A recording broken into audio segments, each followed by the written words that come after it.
أخيرا عاد المغرب إلى الاتحاد الإفريقي بعد أن غادره عام 84 900 وألف، حينما كان اسمه آنذاك منظمة الوحدة الإفريقية. من الطوغو التي شهدت قبول جبهة البوليساريو في المنظمة الإفريقية ومغادرة المغرب إبان حكم الملك الراحل الحسن الثاني إلى أثيوبيا التي شهدت عودة المغرب إلى حضنه الإفريقي. تمر 33 سنة ليعود المغرب إلى الاتحاد الإفريقي الذي تأسس عام 2000. عاد المغرب بعد مصادقة 39 دولة إفريقية، فيما كان لافتا للانتباه تحفظ دول عربية إفريقية تربطها مع المغرب حدود جغرافية وحدة مغاربية.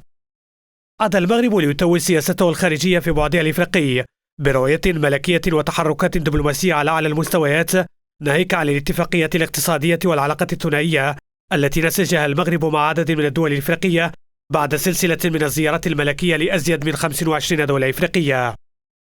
عودة المغرب للاتحاد الإفريقي أرخت بظلالها على قضية الصحراء وأثارت نقاشا بين الفاعلين السياسيين.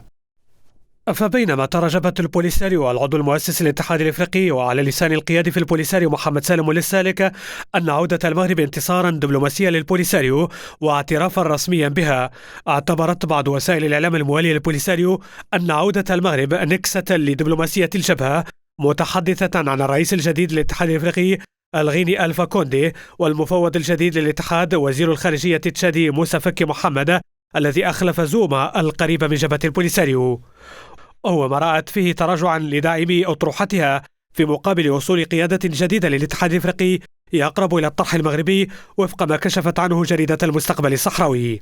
لكن بعض محللي السياسة الدولية رأوا في عودة المغرب للمنظمة القارية نجاحا للدبلوماسية الملكية وتعزيزا لمكانة المغرب الدولية في مقابل تراجع الدور الجزائري في القارة الإفريقية.